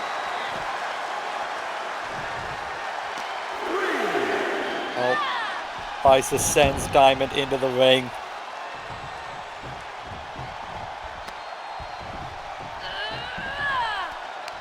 Liza has him up. I think was looking to set up for the Prodigy driver, perhaps not able to get it. Then Diamond Skylar's got her caught. Kick to the gut, blocked. Flips her over. Runs through with the knee. Might have chipped out a tooth from Diamond Skylar. I'm betting she wished she wore that hockey mask into the fight here.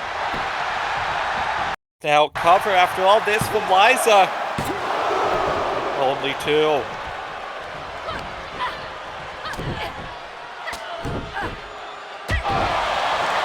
Liza trying her best to just wear down Diamond Skylar to keep her down. Diamond though fighting big right hand, catches her, crossface again, this time nowhere near the ropes. Liza has to either fight out of it or tap out.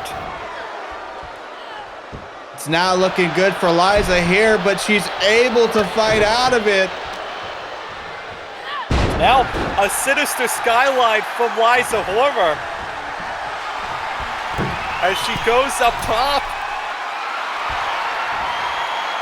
What does she have in mind?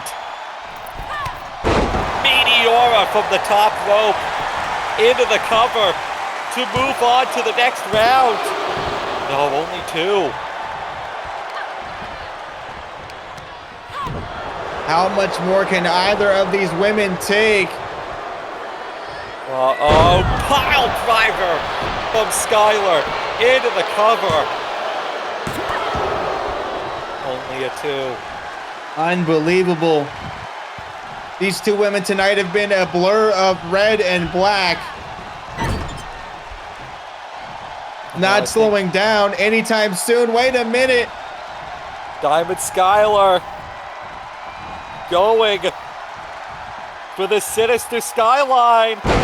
Connects. She's not done. A second straight sinister skyline, this time into the breathless sky. But Liza managed to get to the ropes. Alligator rolling her up here. Yeah, able to alligator roll herself away from the ropes, crossface locked in, instead chooses to get out of it. Maybe has bigger plans here. What's this gonna be? Just a crushing blow colliding with the canvas. Now, Hurricane Rana from Liza to Diamond Skylar. And Liza needs to hit something big here. Has her up, looking for the Prodigy driver. Diamond able to escape out the back. Huge right hand. Catches the kick as Liza. And now, trying to take out the knee.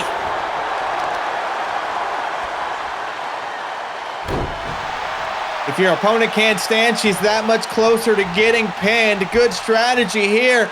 Wait a minute. Prodigy driver connects.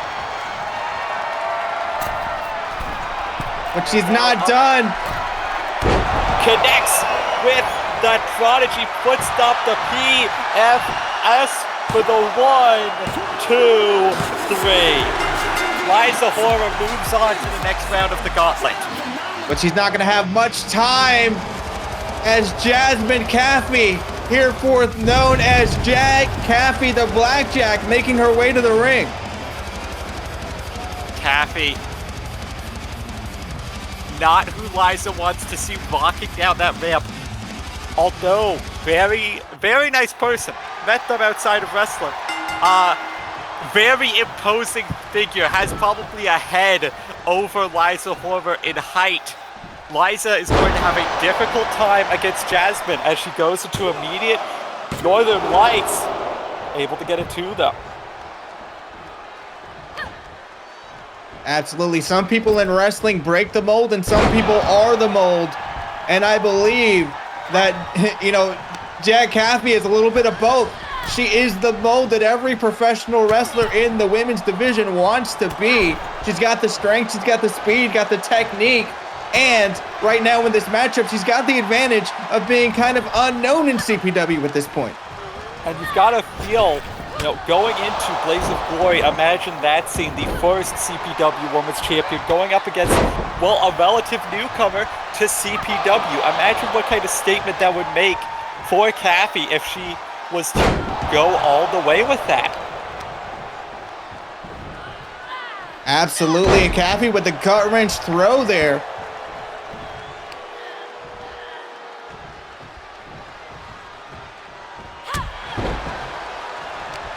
And Caffey just continuing to lay into Liza Horror with this power game.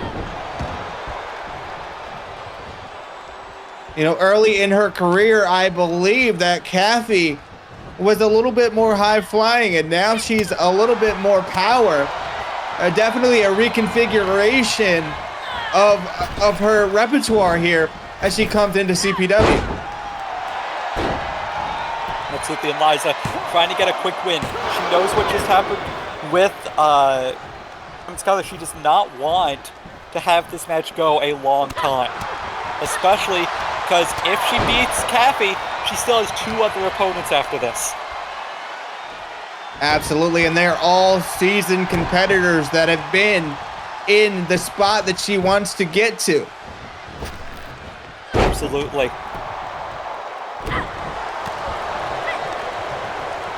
Now Liza able to block that strike combination.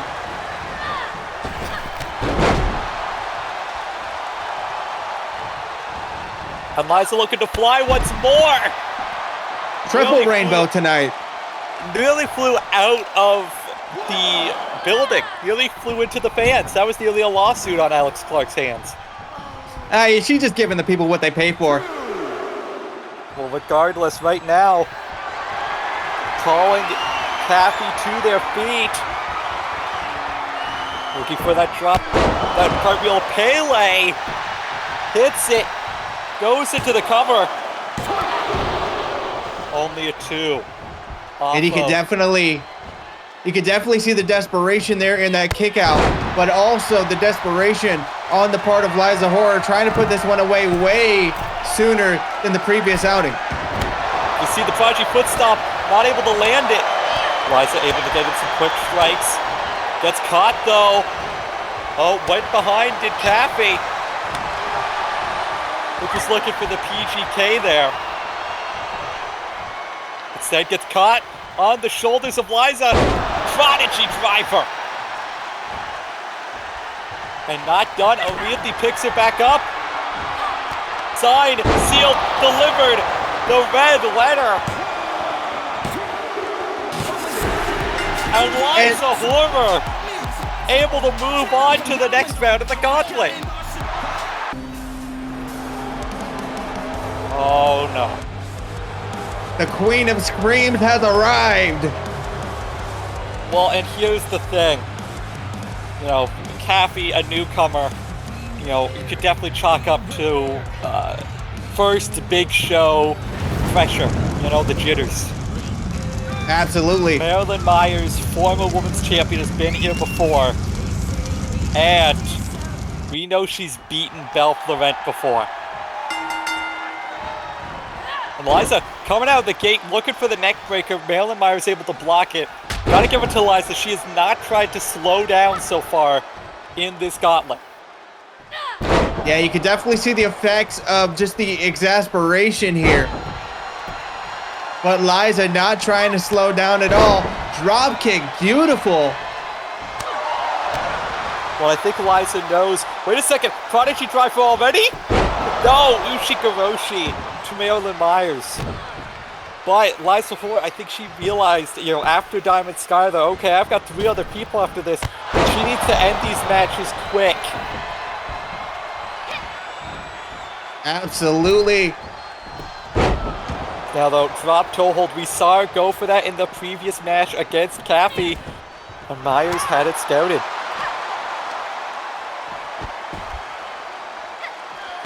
Looking to take the advantage on the outside. Maybe the strategy is to utilize the barely padded concrete to soften up her opponent in a quicker amount of time.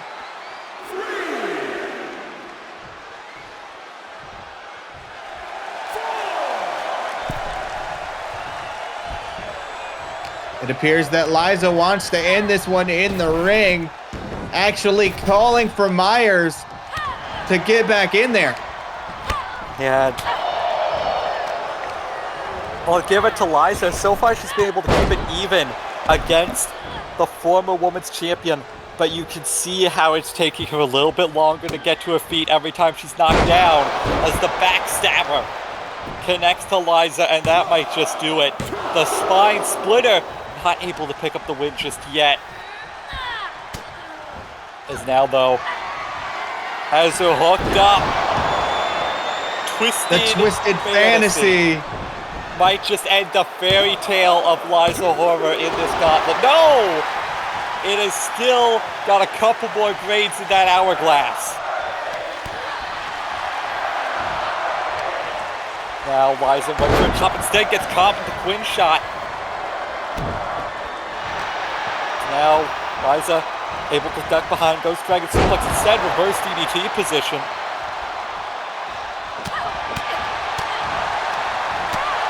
And European uppercut to Myers from Horror. Wait a minute. Again gets it. So far not to be punished so far off that dive. Just because she can pull it out of nowhere. If you're on the outside, get ready to be bombed by Liza Horror with that huge dive.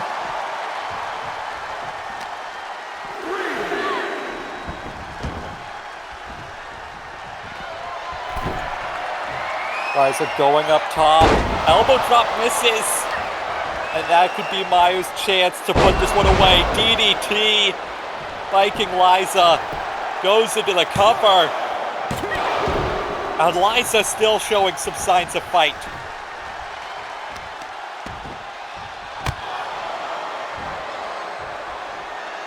Now Myers lifts her up. Off the ropes here. Goes Horror. Huge insecurity. Nearly taking the head off of Liza. Maryland is fully focused here. And in a good position to put this one away. Goes to the top. Quite a ways away from Liza here. Huge. Just single leg kick connects to Liza. And that might just do it. No, Liza still able to fight. And you can see the frustration apparent on Marilyn Myers. You've got to feel when she got told she had the 4th spot out of 5, she was feeling very confident. Liza Horror, with every kick out, you've got to feel lowers that confidence more and more.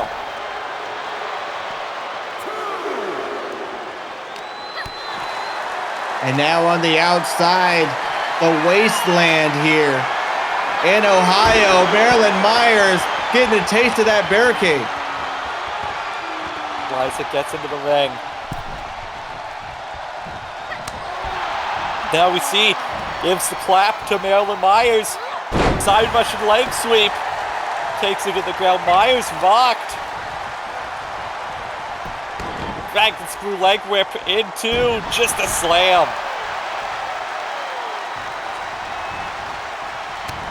Wait a minute, this could be it here.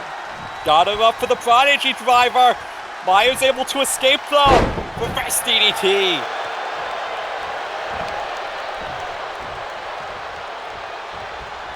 Now goes to turn around. Liza able to block it. So gets kicked to the gut. Looking for Northern Light suplex. He saw not able to keep a hold of it. You gotta feel that might have just cost her. The wear and tear of this match becoming apparent on Liza Horror. Absolutely. You know, your head can't be fully in the game after this many matches. And still, if you manage to win this one, more to go. Now though, Myers turns her around, spine splitter. And I think she wants to make sure Liza stays down after this one. Oh wait, went for it, not able to get it, not able to get the Twisted Fantasy. Liza still has a chance, still has a hope in this match. And she's pulling out all the stops. Jesus, maybe pulling out one too many stops. Put the table down. I believe if Liza chooses to utilize that table, it will result in a disqualification. I think the emotions are getting the better of her here. Now, actually, James, due to the fact that that's technically a part of the arena, it is fair game. Liza might very well be looking to do whatever it takes to go to Blaze of Glory.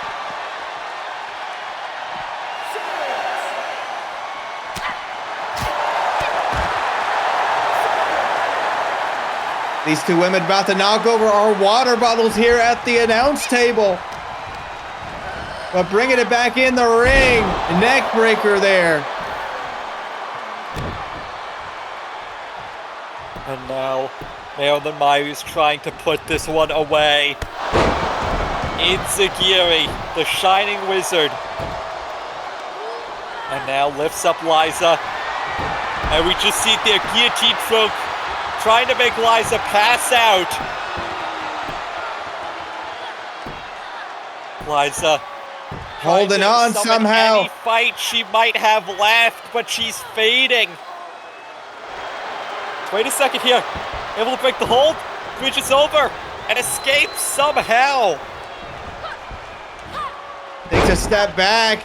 Marilyn Myers caught the legs. And I think this is going to be it. Skull Cutter. Stomping out the life of Liza Horror.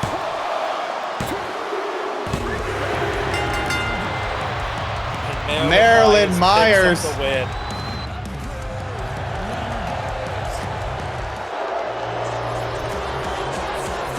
But the innovator, Reina Curie, the luckiest woman in this match, the freshest woman in this match, making her way to the ring. Of course, the last Desert Roads champion on Origins earned this spot as a result of that. But here's the thing. Gotta feel, she was the surprise entrant. None of the entrants knew she was going to be in this until tonight. Gotta feel that, you know,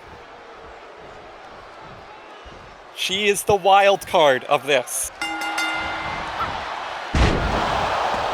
Marilyn Myers knows that she's coming into this one a lot less fresh than I think she expected to be.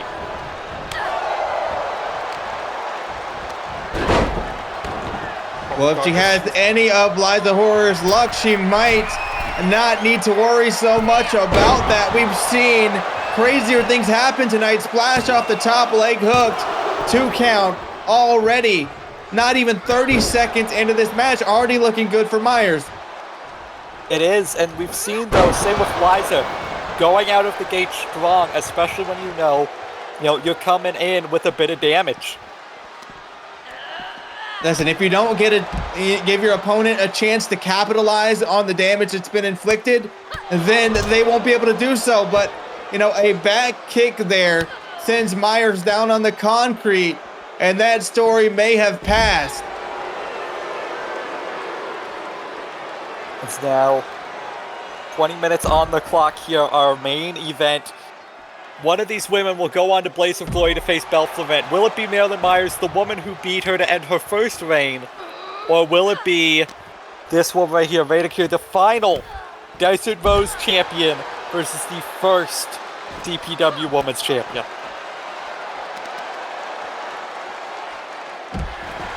Remains to be seen, but we have enjoyed a night of unprecedented action. Yes, we have. And honestly, we see again the ref choosing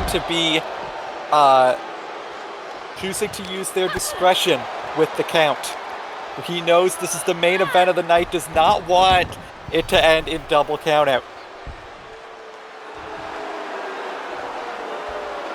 Myers feeling something coming. Working those legs. Just driving the knees into the back. Is that going to be enough? Up to a count of 2, no. Again, still a fresh competitor here is Curie.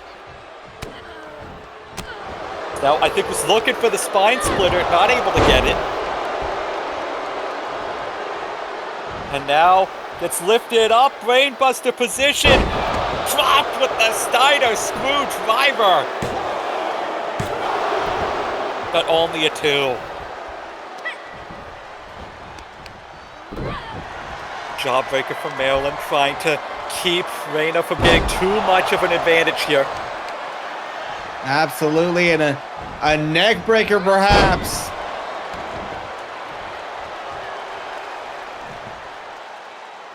Myers not looking to relent. going to the outside. Yeah, you've got to feel maybe feeling a bit more comfortable on the outside than Reina. Or at least she feels that she is. Now, has her set up neck breaker to the former, and I guess current Desert Rose champion.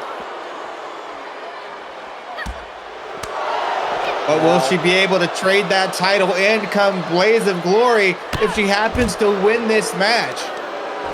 You see that sort of butterfly backbreaker there, the welcome to Ohio idiot. And now, you see Marilyn Myers trying again to just sprint down Reina Curie, but Reina ready for her. And now lifting her up. Goes under, goes around, tilt-a-whirl, head scissors connects. Goes up top. I think looking for the Gamma implosion. She hits this, it's over. Lands flush. 2. No, But only 2. Reina thought that was it as well. But now calling her shot. Wants to put Myers away. Myers, though, able to fight her way to her feet. Goes to the cover after the shitty little AA. But Reina Curie able to grasp the rope.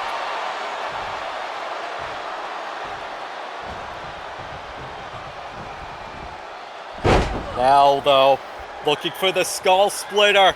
The skull cutter. The move that put away Liza Horver. Might have just punched her ticket to Blaze of Glory. Marilyn Myers, 1, 2, no. Unbelievable. Marilyn Myers not able to get this done. Reina Curie pulling out all the stops. Arm drag, throw. Out, huge lariat, ducks, knee smash by Myers. Looking for something big here. Huge Shining Wizard in the corner into the Bulldog. Reina puts that elbow in. Striking against. Marilyn Myers turned it back for a second. Able to connect with the jawbreaker. Sling blade rolls through. Connects with the drop kick.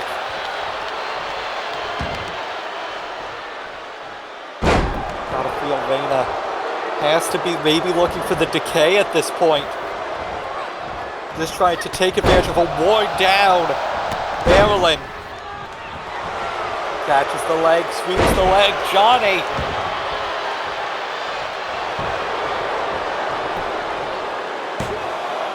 And could that do it here?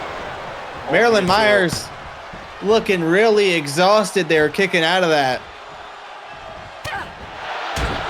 I mean, she already had a war with Liza Horror.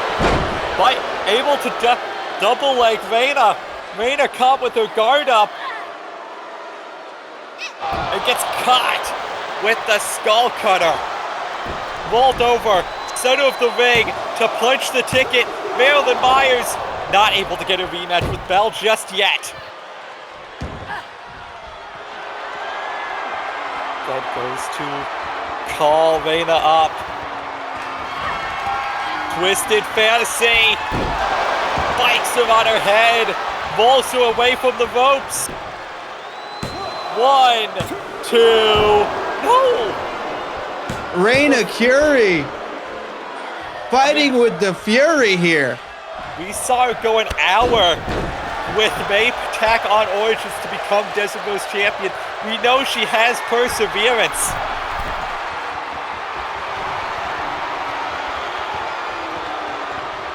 Bailey goes up top. Dodges the kick, does Reina. German suplex, no! Able to fly out of it. Kick to the leg. Goes for it. Guillotine choke to put away Reina Curie. To punch her ticket to Blaze of Glory. Trying her best, and Reina's fading. Yeah, this is not good. Trying to get out of it. Able to flip over. A little bit woozy. Catches her with the drop kick. Right hand and a left. Just repeated strikes. And now what's this? Off the ropes. Up and over. Tilt-a-whirl head scissors into the cover. Catching Marilyn Myers unawares. Only a 2. I am just in awe right now of this matchup of these women that are going to war for the chance to go to Blades of Glory and attempt to capture that championship. But wait a minute. Gamma implosion. The incredible Raina Curie has a match with Belle Florette on the horizon. The final Desert Rose champion. The first and current CPW Women's World Champion. A showdown for the ages at Blaze of Glory.